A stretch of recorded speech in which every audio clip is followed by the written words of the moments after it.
내 무역수지 적자가 674억 달러를 기록하며 15개월 만에 최저치를 기록했습니다.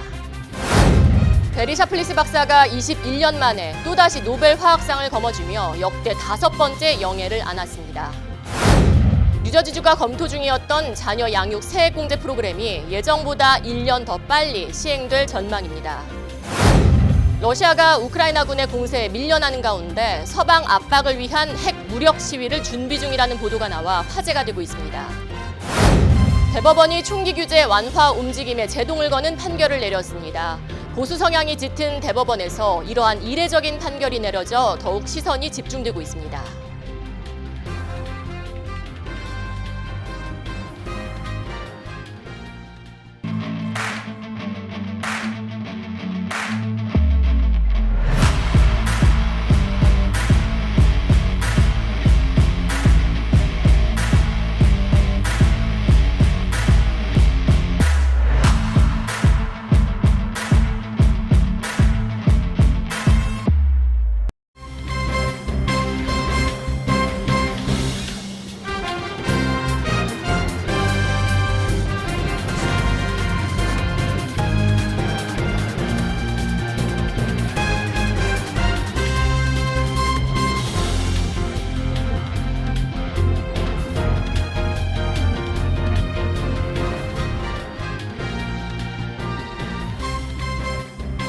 여러분 안녕하십니까? KBTV 뉴스9 이하예입니다.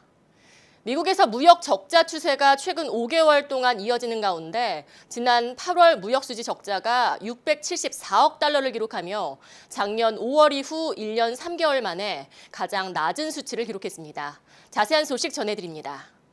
미국의 8월 상품 서비스 등 무역수지 적자가 674억 달러, 약 95조 7천억 원을 기록하며 전월 대비 4.3% 감소한 것으로 집계됐습니다. 이 같은 무역 적자 추세는 최근 5개월 연속 이어지며 작년 5월 이후 1년 3개월 만에 가장 낮은 수준을 보였습니다. 이는 전문가들의 전망치보다도 낮은 수준이었는데요. 지난 8월 기록한 무역 적자 폭은 월스트리트 저널이 집계한 전문가 전망치에 677억 달러를 밑도는 수치입니다. 특히 상품 수지 적자가 876억 달러를 기록하며 전월 대비 34억 달러 줄어든 것이 전체 무역 수지 적자폭 축소에 가장 큰 영향을 미친 것으로 보입니다. 서비스 수지 흑자 역시 전월보다 4억 달러가 줄었습니다. 수출은 전월보다 0.3% 감소한 2,589억 달러를 기록했고 수입은 1.1% 감소한 3,263억 달러로 각각 집계됐습니다. 수입은 지난 2월 이후 최저치입니다. 무역 적자 감소세는 미 경제 성장률이 플러스로 전환하는 데 도움을 줄 것으로 보입니다. 미국의 베리 샤플리스 박사가 21년 만에 노벨 화학상을 수상하며 같은 상을 2차례나 수상하는 영예를 안았는데요. 이는 100년 역사 중 5명밖에 이루지 못한 업적이어서 더욱 화제가 되고 있습니다. 자세한 소식 전해드립니다. 2022년 노벨상 화학상 수상자로는 분자 구성 단위들을 빠르고 효율적으로 결합시켜 암 치료제와 같은 신약에 도움을 줄 것으로 기대되는 새로운 합성 기술을 개발한 인물들인 미국의 캐럴린 R. 버토지, 덴마크의 모르텐 멜달, 미국의 베리 샤플리스 등 3명이 선정됐습니다. 스웨덴 왕립과학원 노벨위원회는 5일 기자회견을 통해 이들 3명의 과학자가 클릭 화학과 생체 직교 반응의 발전에 기여한 공로를 인정해 노벨 화학상을 수여키로 결정했다고 밝혔습니다. 특히 수상자 중 한 명인 미국의 베리 샤플리스 박사는 21년 만에 노벨 화학상을 또다시 거머쥐는 영예를 안았습니다.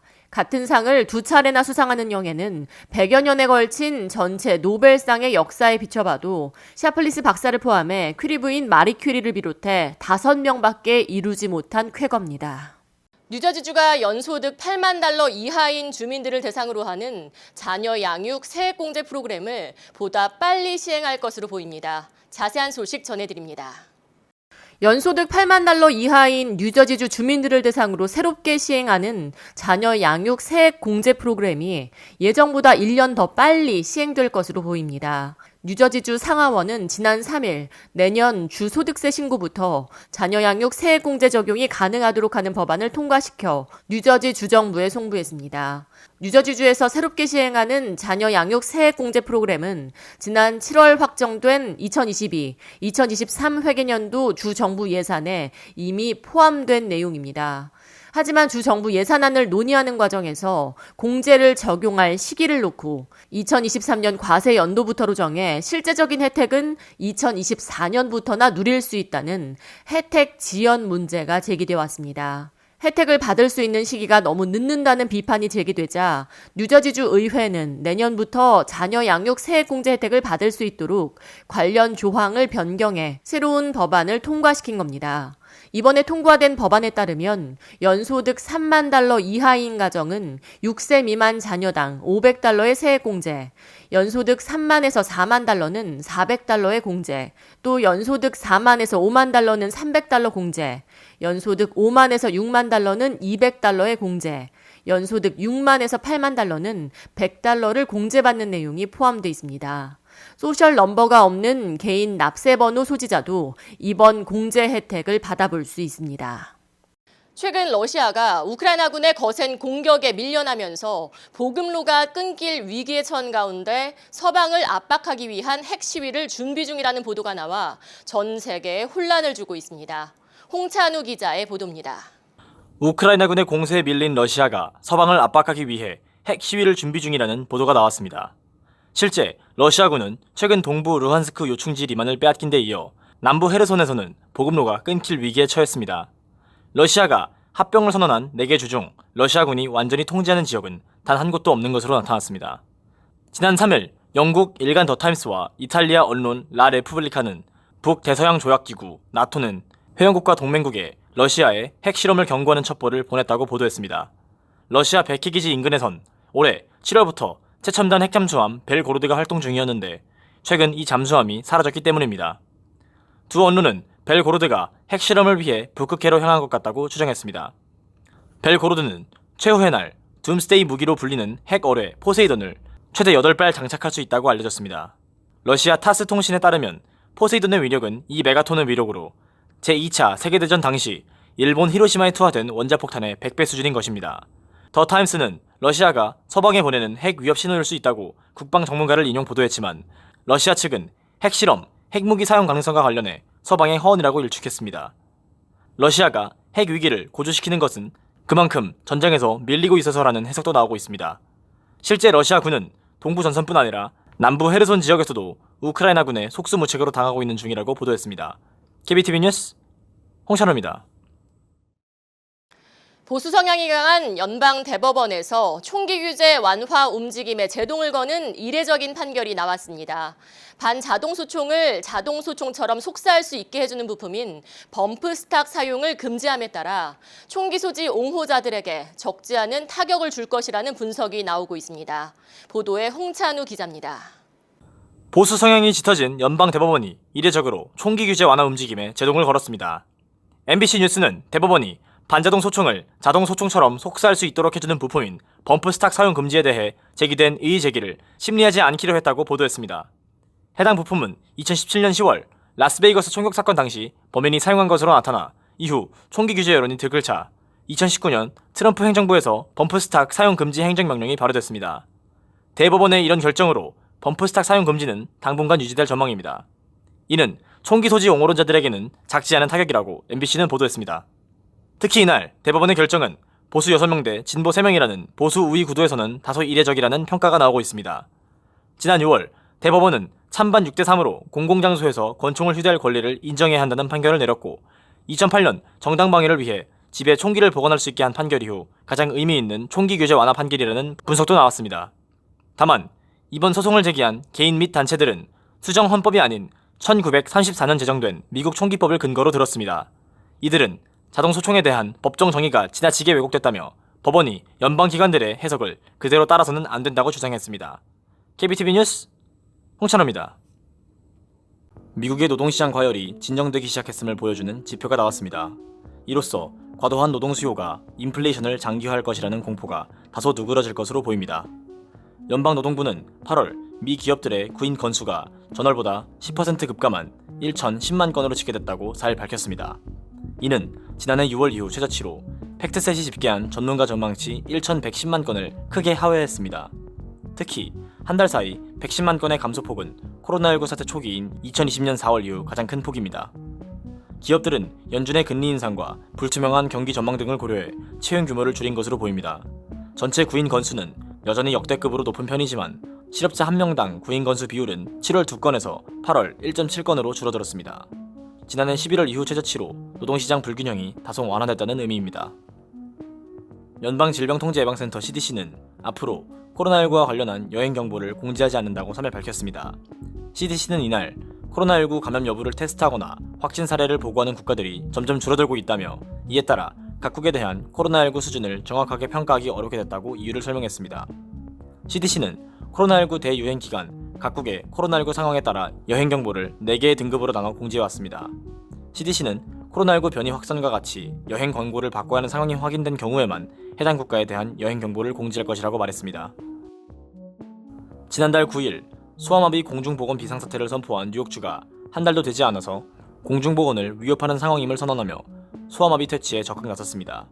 뉴욕주 보건국 메리 바셋 국장은 지난달 28일 관련 선언문을 발표하고 확산 우려가 큰 소아마비 바이러스에 대응하기 위한 면역 클리닉 설치와 각 지역 보건소 지원을 위한 자금과 자원을 확대한다고 밝혔습니다.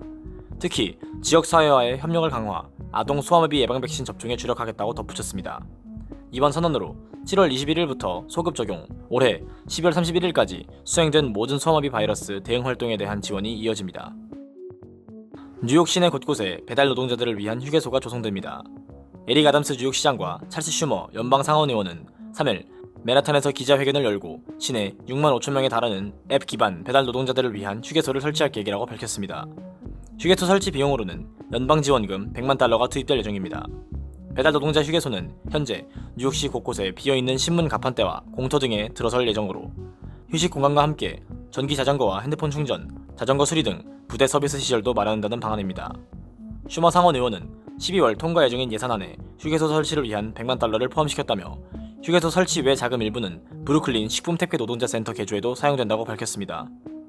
아담스 시장은 코로나19 팬데믹 이후 배달 산업은 뉴요커의 생활 방식을 바꿀 정도로 성장했다.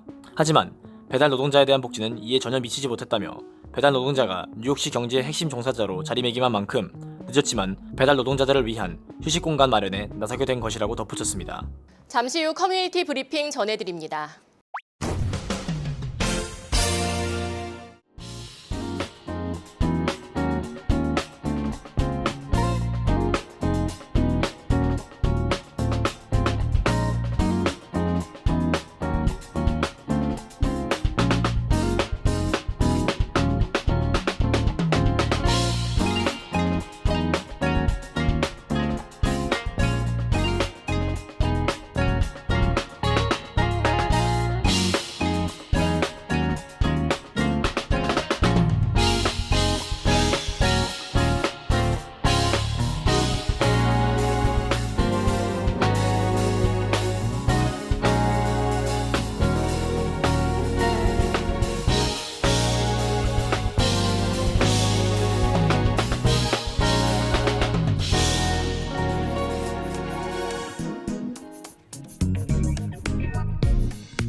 이어서 환율과 증시 전해드립니다.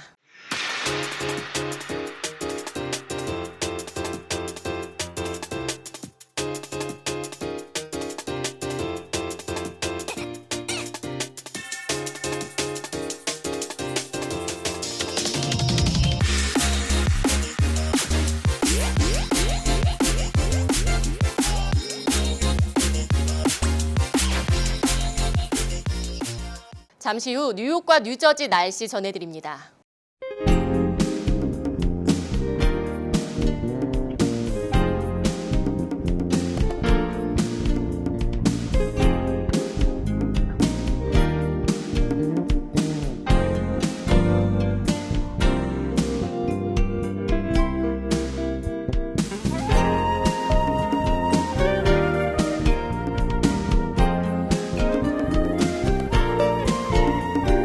KBTV 뉴스9 마칩니다. 오늘도 시청해주셔서 감사합니다. 편안한 밤 보내시길 바랍니다.